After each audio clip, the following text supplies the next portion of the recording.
Dijo haber, dijo haber visto un hombre rondando por la oficina de correos de Battleboard cuando envió la grabación fonográfica, cuyo aspecto y movimientos no eran nada alentadores. Aquel hombre parecía tener un gran interés en hablar con los empleados de correos y tomó el tren en que iba la grabación. Ángel confesó que no se había sentido del todo tranquilo hasta que no recibió noticias mías diciéndole que la grabación estaba a buen recaudo. Por aquellos días corrió la segunda semana de julio. Se extravió otra carta mía, según me enteré por una comunicación de Ackley que evidenciaba cierta zozobra. A raíz de aquello me dijo que no volviera a escribirle a Townshend y que enviase todas mis cartas a la lista de correos de Blatterboard, a donde había frecuentes visitas bien en su coche o en un autobús de la línea regular que se había hecho cargo últimamente del servicio de transporte de viajeros que venía presentando el lento ramal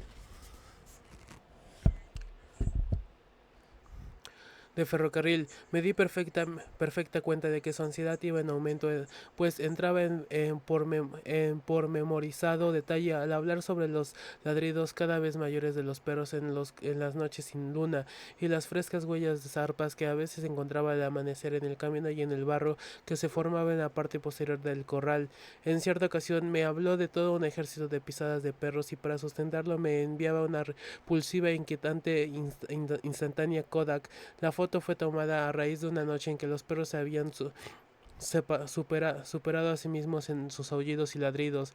La mañana del miércoles 18 de julio recibí un telegrama de Bellows Falls en el que Ackley me comunicaba el envío de la piedra negra en el tren número 5508 de la compañía B M, que salía de Bellows Falls a las 12:15 y tenía anunciada su llegada a la estación del norte de Boston a las 16:12.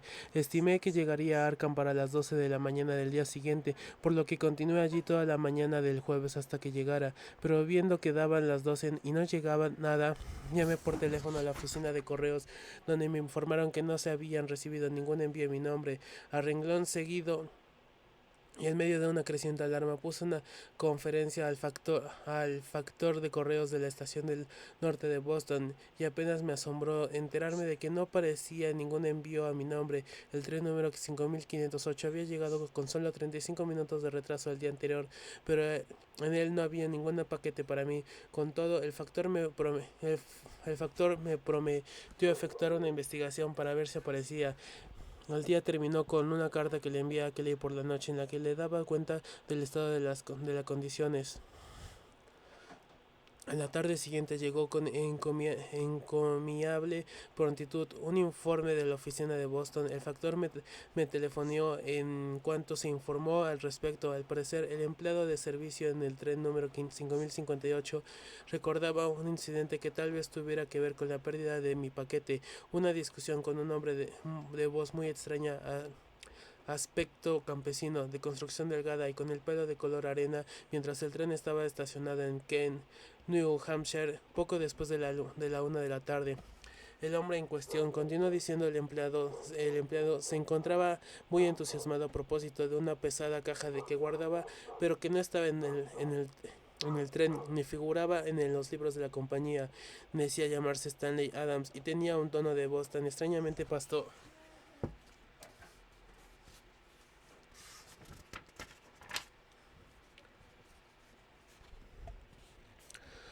y monótono que el empleado se quedó aturdido y adormecido mientras la escuchaba. El empleado no podía recordar el final de la conversación, aunque sí que se despertó al tiempo que el tren volvía a ponerse en marcha. El factor de Boston añadió que aquel empleado era un joven de una probidad y confianza a toda prueba, de buenos antecedentes y con mucho tiempo de servicio a la compañía. Aquella misma tarde me fui a Boston a reunirme con el empleado en cuestión. Tras obtener su nombre y dirección en la oficina, era un tipo abierto y simpático, pero no tardé en comprender que nada nuevo podía agregar a lo ya dicho. Por raro que parezca, ni siquiera estaba seguro de poder identificar el extraño que le hizo la pregunta. Tras darme cuenta de que no tenía más que decir, retorné a Arkham y me pasé la noche entera reescribiendo cartas a Kelly, a la compañía de transportes, a la comisaría de policía y al factor de la estación de Kane. A mi juicio, ese hombre de singular voz que tan inexplicablemente había afectado al empleado debía desempeñar un papel fundamental en todo aquel desagradable asunto, y esperaba que los empleados de la estación de Kane y los archivos de la oficina de telégrafos pudieran expresar algo acerca de su persona y de los motivos que le indujeron a preguntar cuándo y dónde lo hizo.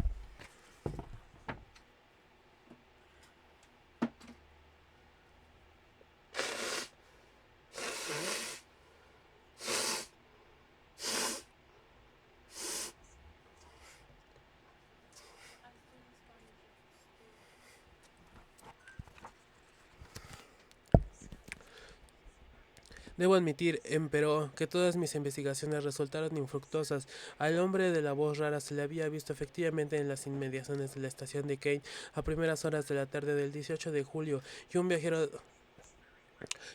le asociaba turbiamente con una pesada caja, pero era alguien totalmente desconocido para él y no había vuelto a verle desde entonces. El desconocido no había pasado por la oficina de telégrafos ni recibido ningún mensaje. A la oficina no había llegado ningún telegrama que pudiera relacionarse con la presencia de la piedra negra en el tren número 5508. Naturalmente, Ackley colaboró conmigo en las investigaciones y hasta se desplazó a Kane para interrogar al personal de servicio en la estación, pero su actitud era más fatalista que la mía. Para él, la pérdida de la caja era el síntoma inconfundible de algo portentoso y amenazador que nada bueno vaticinaba. No tenía la menor esperanza de recobrarla. Hablaba de los innegables poderes telepáticos e hipnóticos de los seres de las montañas y de sus intermediarios, y una carta expresaba su convencimiento de que la piedra no se encontraba ya en nuestro planeta. Por mi parte, estaba enfurecido y con razón, pues me había hecho la idea de que al menos que al menos se me presentaba una oportunidad para darme cuenta de cosas profundas y sorprendentes sobre los antiguos e indescifrables jeroglíficos. Aquello me habría dejado mal gusto por algún tiempo, de no ser porque las cartas que seguía recibiendo de que le hicieron que el horrible problema de la montaña entrara en una nueva fase que cautivó inmediatamente toda mi atención.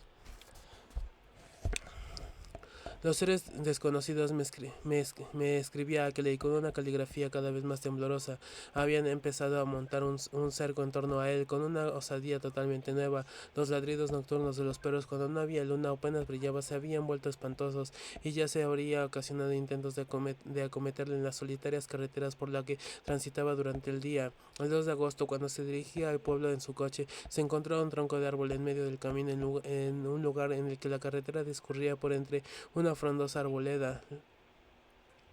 Los furiosos ladridos de los dos grandes perros que le acompañaban demostraron muy a las claras que alguno de aquellos seres debía estar rondando por allí. No quería ni pensar en lo que hubiese ocurrido de no ser por los perros, así que en lo sucesivo no se atrevió a salir más sin 2 ejemplares, cuando menos, de su fiel y poderosa manada. Tuvo otros incidentes en la carretera los días 5 y 6 del mismo mes. En una ocasión, un proyectil le pasó rozando el coche, y en otra los ladridos de los perros le sugirieron de peligrosos ocultos en el bosque. El 15 de agosto recibí una desesperada carta que me inquietó mucho, hasta el punto de hacerme desear que le dejase a un lado su obstinada reticencia y acudiese a la justicia en busca de ayuda. En la noche del 12 a 13 se había producido unos espantosos hechos. Se oyeron varios disparos en el exterior de la granja, y 3 de los 12 grandes perros fueron encontrados muertos a la mañana siguiente. Por minadas se contaban las huellas de zarpas que habían en el camino, y entre ellas podían verse las huellas humanas de Walter Brown. Aquel intentó telefonear a Battleboro para que le enviasen más perros, pero la comunicación se cortó al poco de empezar a hablar. Subsiguientemente se fue en coche a Battleboro, en donde se enteró de que los instaladores de líneas telefónicas habían encontrado el cable principal cortado con suma limpieza en un lugar de las despobladas montañas al norte de Newfane. Pero aquel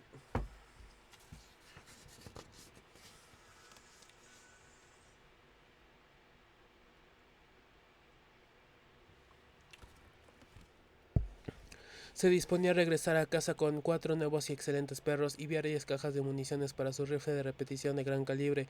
La carta, escrita en la oficina de correos de Blatterborn, llegó a mis manos sin ninguna demora. Mi actitud respecto a todo aquello había pasado en poco tiempo de un interés científico a otro personal y alarmista. Temía por aquel en su remota y solitaria granja, e incluso albergaba temores por mí mismo a causa de todo lo que sabía en relación con el extraño caso de la montaña. Aquello trascendía toda lógica y acabaría también para absorberme y engullirme a mí. Al contestar a la carta de aquel, le exhorté a que buscara ayuda, insinuándole que si no lo hacía él podría intentarlo yo. Le hablé de mi intención de ir a Vermont en persona a pesar de sus deseos en contra y de ayudarle a explicar el caso a las autoridades competentes. Por toda contestación, empero recibí un telegrama expedido en Bellows Falls y que decía así: agradezco su atención, pero no puedo hacer nada. No haga nada, pues podría perjudicarnos a ambos. Espera explicación, Henry Ackley. Pero el asunto se complicaba cada vez más. Tras contestar el telegrama, recibí una temblorosa nota de Ackley con la asombrosa noticia de que no solo no había enviado el telegrama, sino que no le había llegado mi carta a la que aquel daba contestación. Tras aceleradas averiguaciones en Bellows Falls, se comprobó que el telegrama fue cursado por un extraño individuo de cabello corto, con cabello color terroso y voz curiosamente pastosa y susurrante, y eso fue prácticamente todo lo que Ackley pudo tener en claro. El funcionario de telégrafos le enseñó el texto original garrapateado al lápiz por el remitente, pero la caligrafía resultaba completamente desconocida. Se apreciaba un error en la firma Ackley sin la segunda E. Ciertas conjeturas eran ineludibles a partir de ahí, pero la crisis la había impresionado de tal forma que no se detuvo a meditar al respecto. Hablaba de la muerte de más perros, de la compra de otros nuevos y del cruce de disparos que había terminado siendo una nota peculiar de las noches sin luna, las huellas de Brown y de al menos una o dos seres humanos más que iban calzados. Podían verse casi siempre entre las huellas de zarpas que había en el camino y en la parte trasera de la granja.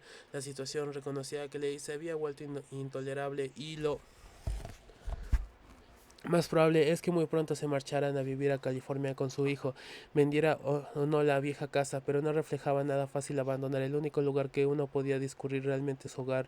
Trataría de continuar allí algo más, tal vez lograr ahuyentar a los intrusos, sobre todo si renunciaba de una vez por todas cualquier intento de ahondar en sus secretos. Contesté inmediatamente a Ackley, renovándole mis ofrecimientos de ayuda, y conversé de nuevo de visitarle y ayudarle a persuadir a las autoridades del extremo peligro al que se exponía.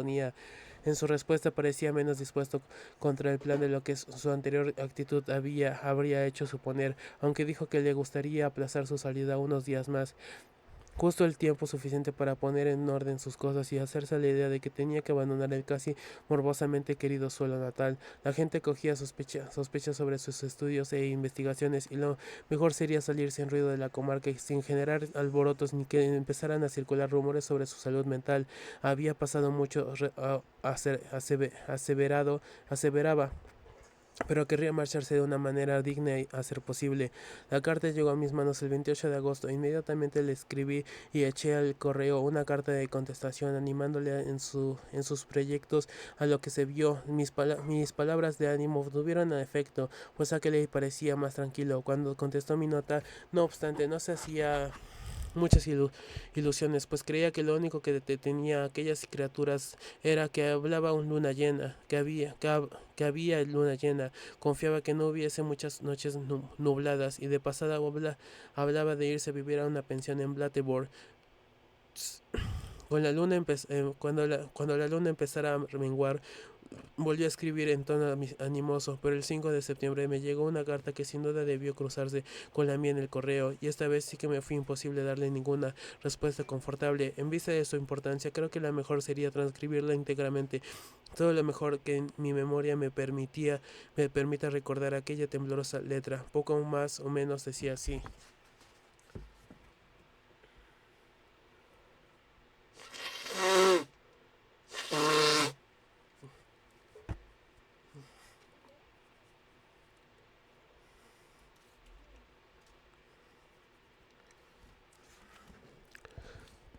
Lunes, querido Wilmart, una postada bastante desoladora a mi última carta. Anoche el cielo estaba plagado de nubes, aunque no llovió y no se veía luz procedente de la luna. La situación empeoró tremendamente y mucho me temo que se avecine el final. En contra de todo lo que esperábamos, pasada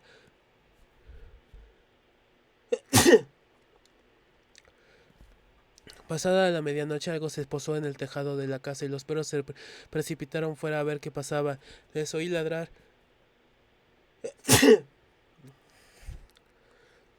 y aullar, e inmediatamente uno consiguió encaramarse al tejado saltando desde un cobertizo bajo.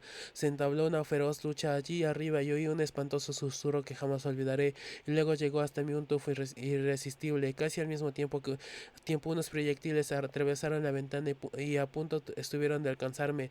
En mi opinión, una avanzadilla de las criaturas de la montaña se acercó a la casa mientras los perros estaban entretenidos con lo que sucedía en el tejado. Ignoró qué pasaría allí, pero me temo que esos seres están aprendiendo a gobernar mejor a sus alas espaciales. Apagué la luz y empleé las ventanas a manera de troneras y barrí toda la casa con fuego de rifle apuntando alto a fin de no herir a los perros, tras lo cual se puso fin a la contienda, pero a la mañana siguiente descubrí grandes charcos de sangre en el patio, además de otros de una sustancia verde y viscosa que despedía el olor más nauseabundo que mi memoria recuerda.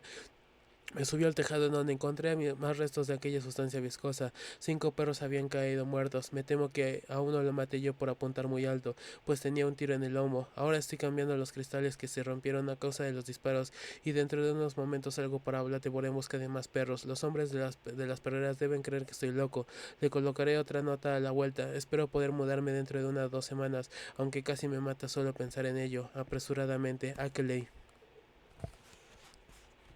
Pero esta no fue la única carta de Akele que se atravesó con la mía. A la mañana siguiente, 6 de septiembre, recibí otra. Esta vez eran unos mal trazados o carrapatos que me perturbaron por completo y que me dejaron sin saber qué decir o hacer. Una vez más, lo mejor será que reproduzca el texto de la carta lo más exactamente que la memoria me lo permita. No se abrió ningún claro entre las nubes de madera, que tampoco hubo luna, la cual, por otro lado, está en fase de cuarto menguante. Si no fuera porque sé que cortarían los cables una y otra vez, que los arreglarán, llevaría electricidad hasta la casa e instalaría un foco. Creo que voy a volverme loco. Es posible que todo lo que le he escrito no sea más que un sueño o simple locura. Ya estaba mal las cosas antes, pero esta vez exceden todo lo razonable. Anoche hablaron conmigo, me hablaron en aquella horrible y susurrante voz para decirme cosas que no me atrevo a repetir aquí. Les oí con toda claridad, a pesar de los ladridos de los perros, y en un momento determinado en que empezaba a no oírseles, se oyó una voz humana que vino en su ayuda. No se meta en esto, Wilmart, es mucho peor de lo que sospechábamos. Ahora no quieren dejarme ir a California, quieren llevarme con ellos vivo, o lo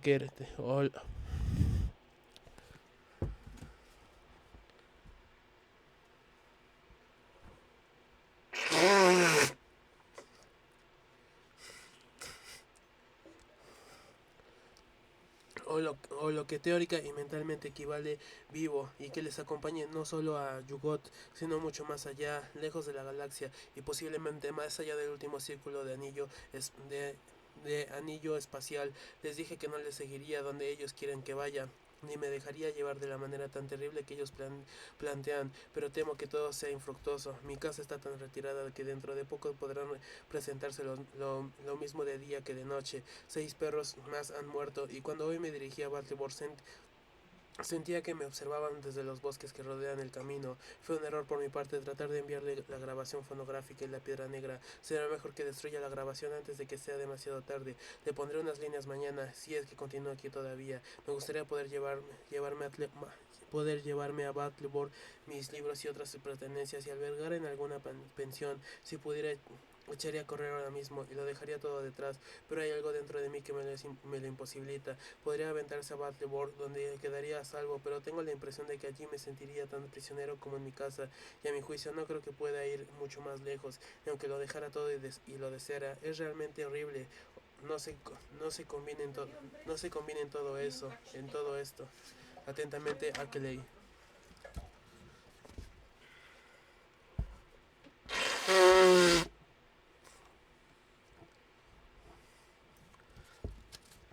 Después de leer esta terrible carta no dormí en toda la noche. No sabía qué decir acerca del estado de salud mental de Ackley. El contenido de la carta era completamente demencial, pero la forma de decirlo había cuenta de todo lo sucedido hasta entonces. Resultaba sombría y tremendamente convincente. Resolví no contestarla, pensando que sería mejor aguardar hasta que Ackley dispusiera de tiempo para responder a mi última carta. Como era de esperar, la respuesta llegó al día siguiente, aunque las noticias frescas que se recogían en ella eclipsaron prácticamente las cuestiones que se planteaban en la carta, a la que en teoría respondía. A continuación reproduzco la que recuerdo de su texto, garrapateando y lleno de tachaduras, como si hubiese sido escrito en el curso de un frenético y rápido impulso. Miércoles. Recibí su carta, pero es infructuoso continuar hablando sobre el tema. Estoy plenamente rendido. Me asombra que aún me queden fuerzas para rechazarlos. No podría escapar ni aun en el caso de que estuviera dispuesto a abandonarlo todo y salir corriendo. Me prenderían. Ayer recibí una carta de ellos. Me la entregó un tipo de nombre RFD en Blatterboard.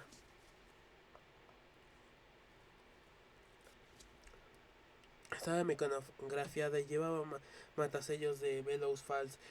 En ella se dice lo que quieren hacer conmigo. No me atrevo a repetirlo. Tenga cuidado, Wilmar. Destruya la grabación. Quisiera decidirme y pedir ayuda. Tal vez ello me haría recobrar mis fuerzas de voluntad. Pero quien quiera que viniese a ayudar mía pensaría que estoy loco, a no ser que le presentara pruebas concluyentes. No puedo pedir ayuda a la gente si no tengo un buen motivo. No tengo ni he tenido el menor contacto con nadie en muchos años, pero aún no he contado lo peor, Wilmart. Prepárese para leer lo que sigue, pues se va a llevar sobre un sobresalto mayúsculo, pero no haga más que decirle la pura verdad.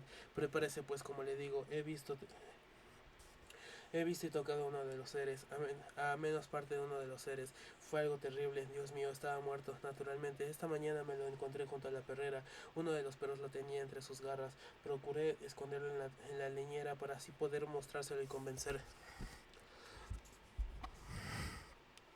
a mis vecinos, pero en unas horas se evaporó. No quedó ni el menor rastro de él, como usted bien sabe. Solo la primera mañana tras la inundación se vieron aquellos seres flotando en los ríos.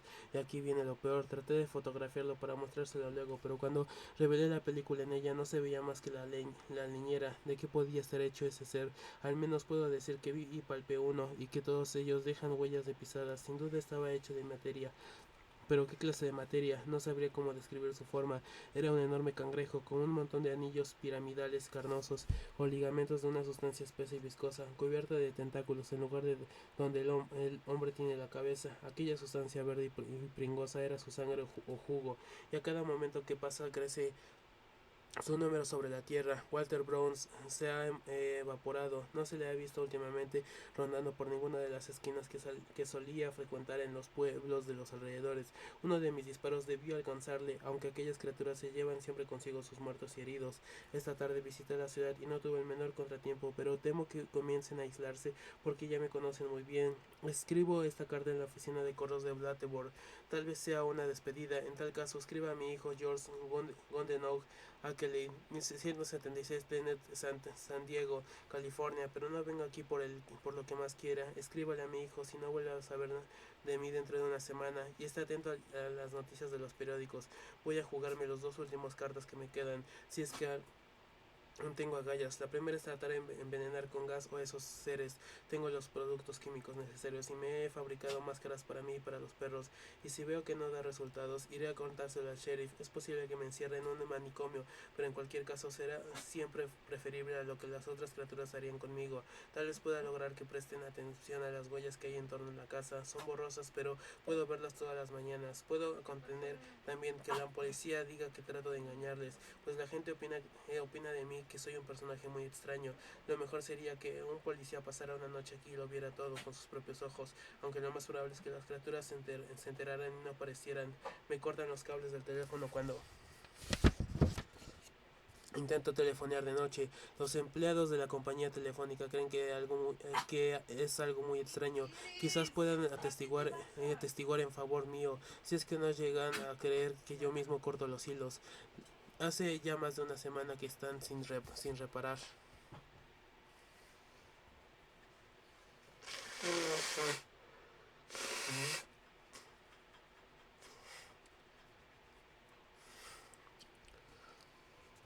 Podría igualmente hacer algún campesino de los aledaños atestiguar en mi nombre la realidad de los horrores, pero todo el mundo se ríe de lo que dicen esas gentes sencillas. Y por otro lado, hace ya tanto que no viene por aquí que no sabe nada de lo que está pasando. Ni uno solo de esos pobres granjeros se aproximaría a menos que de una milla de distancia ni de mi casa, ni por todo el oro del mundo. El cartero les oyó hablar y luego viene a contármelo en tono jocoso. Dios mío, si me atreviera a decirle que no es sino la pura verdad, creo que lo mejor sería llevarle a ver las huellas, pero siempre viene por la tarde y para entonces por lo general ya están borradas.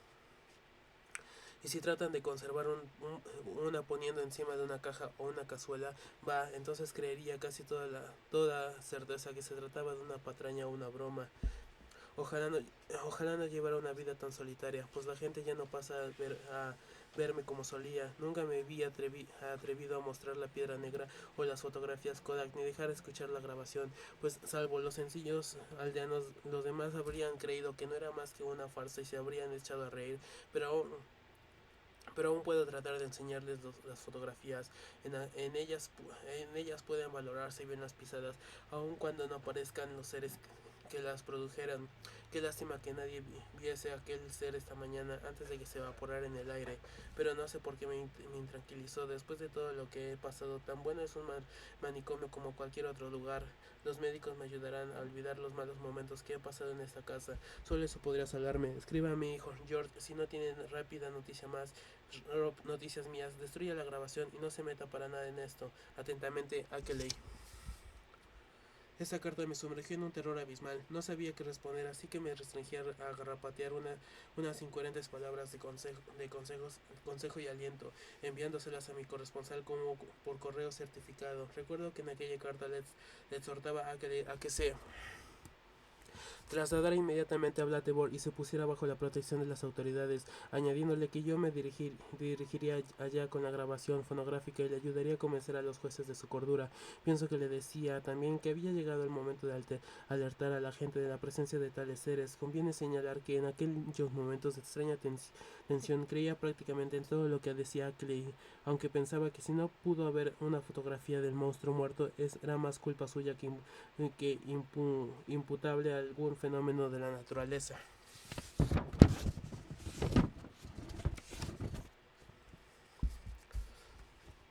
El sábado 8 de septiembre por la tarde, tras cruzarse al parecer con más incoherentes líneas, recibí una extraña y tranquilizadora carta. Me mecanografiada con toda pulcridad en una máquina todas luces nueva. Era una extraña carta en la que trataba de sosegarme y me hacía una invitación. En ella se operaba una prodigiosa transición en el curso del alucinante drama de las solitarias montañas. De nuevo hecho mano de la memoria para reproducirla, y en esta ocasión, por motivos especiales, trataré de ajustarme con la mayor fidelidad posible al estilo. Llevaba matasellos de Velus Palis, y tanto el texto de la carta como la, la, la, la firma estaba en la máquina, como suele ser corriente entre quienes aprenden mecanografía. El texto, sin embargo, mostraba una gran precisión para tratarse de un aprendiz, de lo que derive que Akeley debió escribir a máquina en algún momento de su vida, tal vez en sus años de estudiante. Si bien es cierto que la carta me tranquilizó bastante, bajo aquel alivio se ocultaba una sensación de preocupación. Si Akeley estaba en su sano juicio cuando experimentaba terror, lo estaba también ahora en la nueva situación y esas mejores relaciones a que se refería, que era exactamente aquello que significaba un cambio radical en la actitud que hasta entonces había mantenido Akeley. Pero lo mejor será que reproduzca el texto cuidadosamente transcrito gracias a una memoria de la que humildemente me enorgullezco. Townshend, Vermont, jueves 6 de septiembre de 1928.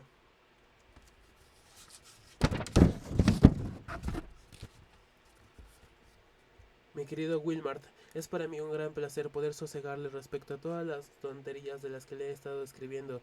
Digo tonterías, aunque lo que trato con ello es de referirme más a mi actitud miedosa que a mis descripciones de ciertos fenómenos. Tales fenómenos son auténticos y sin duda muy importantes. Mi error ha residido en la anómala actitud que he mantenido respecto a ellos. Creo haberle dicho que mis extraños visitantes habían empezado a comunicarse conmigo y a pretender establecer una comunicación. Anoche me estableció el diálogo. En respuesta a ciertas señales que me hicieron, dejé entrar en casa un mensajero de los del exterior, un ser humano, me adelantaré a decir, me contó cosas que ni usted ni yo nos habríamos atrevido siquiera a imaginar y me demostró bien a las claras que nuestros juicios y conjeturas sobre la razón de mantener el secreto acerca de la colonia de los exteriores está establecido en nuestro planeta estaban totalmente descaminadas. Al parecer, las malignas leyendas sobre lo que ofrecen a los hombres y esperan obtener de la Tierra son el resultado de una interpretación errónea y superficial del lenguaje alegórico. Sí, ahora va a resultar que son buenas personas. Un lenguaje bien entendido formado por tradiciones culturales y hábitos mentales muy distintos a los nuestros. Mis propias conjeturas, debo reconocerlo, eran tan erróneas como podrían serlo los barruntos de cualquier campesino analfabeto o de un indio salvaje. Lo que en un principio había juzgado morboso y vergonzoso e ignominioso es en realidad algo sorprendente, algo que acechaba los límites de la imaginación y resultaba hasta glorioso. El juicio que me merecían antes no era sino una fase de la eterna tendencia humana a odiar, temer y ruir lo radicalmente distinto.